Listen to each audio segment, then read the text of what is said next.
Hi, I'm Maddie. Welcome to or back to my channel, and for today's video I'm going to be going over my high school stats that got me into where I'm going to school, which is the University of Virginia, as well as 10 other schools that I applied to. If you want to see which schools I got into and rejected from based off these stats, then you can definitely check out my college decision reveal video, which is where I go over where I applied, where I got in, where I got rejected, all of that great stuff. I will have it linked down in the description. Before we get into the video, I wanted to put a little disclaimer in here and say that I am not trying to brag in any way, shape, or form.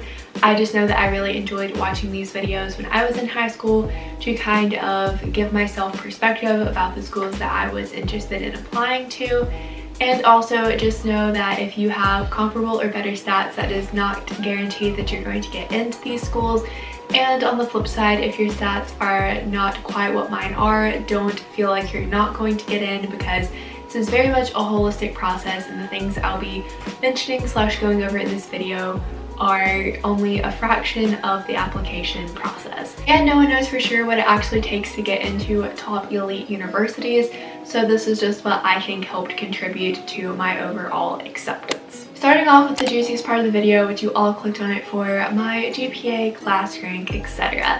So whenever I initially applied to UVA, my GPA was a 4.46 weighted and a 4.0 unweighted, putting me at number 3 in my class out of 97 students. I think it's important to take a look at my schedule and classes that allowed me to achieve this GPA and rank.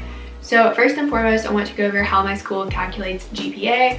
So there are of course your standard level courses that are worth 4 points, honors are worth 4.5, and then AP/college level classes are worth 5 GPA points. I took honors options whenever they were available for my core classes, or a higher level option like AP, which I will go over in a second.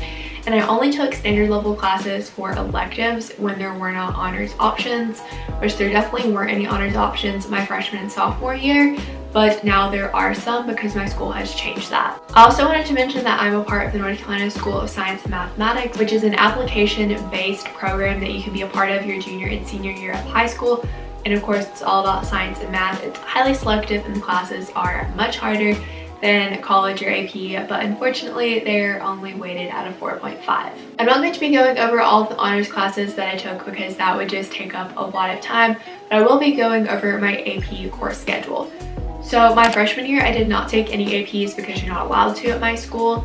Then your sophomore year, you're allowed to take one AP class, and that is AP Psychology for everyone. So of course I took that. Then my junior year is where things really started to ratchet up. I took AP Environmental Science, AP English Language and Composition, and then for my college level courses, I took English 111, Writing and Inquiry, American History 1, and Art Appreciation. So all of that was just based off my first 3 years of high school. However, if you're applying to UVA, you also have to submit mid-year reports, which calculates based off the first semester of your senior year. So for that, my GPA was a 4.5172, and I moved up to number 2 in my class, this time out of 98 students. In terms of AP and college level courses, my senior year I took AP English Literature and Composition, AP Calculus AB, American History 2, and Art History 2. Now, only 3 out of those 4 were calculated into my GPA for first semester because my art history class is currently taking place this semester. The next section I'm going to be talking about is testing. So as we all know, I was a part of the application pool that did not have to submit test scores if we didn't want to at pretty much all colleges and universities. At least all the schools I applied to did not require them. And I only submitted my test scores, I believe, to a third of the schools I applied to, and I did not submit my SAT scores to UVA, so therefore I won't be discussing that in this video. However, testing that I did choose to report were some AP exams. I reported my AP Psychology score of a 4 and my AP Earth and Environmental score of a 5. I think it's a good idea to submit your AP testing scores if you made a 3 or higher, aka you passed. If you didn't pass, then I would choose not to report it. Next, I wanted to talk about extracurriculars because those are a very, very important section because they allow you to sort of tell the college more about yourself, but also still within the academic context. So I will be going over all 10 of mine. However, you definitely don't have to have 10. I would recommend picking a higher quality amount of extracurricular activities than just pulling random ones here or there just to fill up the space. My first activity was dance. I have been dancing for a very long time, 17 years to be exact, and I did a lot of volunteer work with my studio, so it made sense for it to be number 1. Number 2 for me was my YouTube channel because I put a lot of time and energy into it, and it's a big part of my life. Also, since I applied as an architecture major to all of the schools, it also showcased my creative expression. Number 3 was work. I was able to maintain a part-time job for a full year, part of it during my junior year, so it kind of showed my work ethic. Number 4, I bundled the architecture camps that I attended into one to show my demonstrated interest in my intended area of study. Number 5 was my school's chapter of Beta Club. I was very influential in founding the club. A group of my friends and I did that my freshman year. Then I went on to be secretary and president of the club, so I had very high involvement. 6 was student council. It's something I've been a part of since like 5th grade in elementary school. And while student council really didn't do very much in high school, it looks good. The next one was video editing for my mom. So my mom sometimes has me do video editing for marketing. And again, this was another way to show my creative pursuits as well as work ethic. Next, we have swim team. I only did swim for the first 2 years of high school, but it was varsity, so it shows a high level of commitment. Number 9 was Interact Club, which is a service-based organization. And coming in at number 10 was a youth leadership club specific to the county I reside in. And it was highly selective to get in. Unfortunately, we didn't get to do anything, but I still put it on my applications. Again, like I said, it's really important to pick the activities that mean the most to you. And if you only have like 5 or 6 that mean a lot to you, then don't feel like you need to put 10. But if you have 10 good ones that show qualities about you to the university, then I would highly recommend filling it up if you can. Then finally, I wanted to talk about essays because I think they're such an important and sometimes overlooked aspect in these types of videos. I'm not going to be reading my essays word for word because I really don't think that that helps you in any way, shape, or form, and you're more likely to just kind of copy a style. But instead, I'm going to be talking about like the general idea for each of my essays and kind of my recommendations. But again, these should be really personal to you.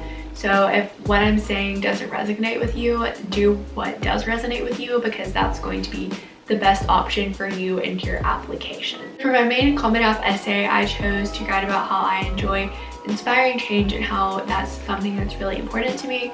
And the example that I chose to focus this around were the social justice movements going on in America. They're still going on in America. And I did this because I had an unusual experience. I would say a lot of people are probably writing about this, so if you have a unique perspective like I did, then you could write about it, but don't just do a generic one in this scenario. The particular protest I went to, a man actually pulled a gun on protesters, so that was my unique perspective. And I just wrote about that experience and how it kind of changed me as a person and kind of broadened my horizons, but also validated some beliefs that I have. Then on the Comment app, there's a section where you can have a second essay for extra information. This is totally optional. You don't have to do it, and I would not suggest doing it unless if you actually have something that will be insightful to put here. So for my extra essay, I read about my passion for architecture. And since a lot of schools want to see interest in intended area of study, I thought this would be a great addition. Then for UVA, I had to write 2 essays. One was why I wanted to study architecture at UVA specifically. So I tried to tie in a lot of different aspects about UVA's program that really stood out to me and differed from others. I talked about the location and the architecture on grounds in general and how that was a very inspiring environment for me, and how I like the fact that their first year curriculum is interdisciplinary. So it's a very short essay, only 250 words, but I was able to pull in a lot of relative examples of how I had done my research on UVA and why I thought I would fit in great there. Then you get to pick your prompt for your general UVA essay, and I picked one where you had to describe a quirk and how it makes you you. So the quirk that I chose to talk about is how I'm extremely obsessed with stationery and how that has led me to be an extremely organized person, a visual learner, and how I kind of conceptualize everything visually in my bullet journals and planners, and how that just really helps me as a person, and how I wouldn't be who I am without visualization and organization. So in my opinion, those are the main aspects of your application, but again, those are definitely not all of them, so don't think that because you have comparable or better stats that you're going to be guaranteed to get into these places, or that maybe your stats quite aren't what mine are. Don't think you're not going to get in, because like I said, this is just a piece of the application and there are many other things to consider. If you enjoyed the video, be sure to give it a thumbs up. Comment down below where you're going to school or where you want to go to school. I've been enjoying reading those comments on my college decision video. And while you're down there, be sure that you're subscribed and have the bell turned on. That way you'll be notified every single time I either upload a new video or go live.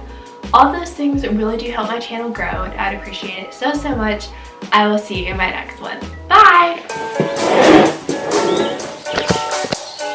I said it before and I'll say it again. Life moves pretty fast. It's not about personality matrixels and charts. It's all about the bumps in your heart.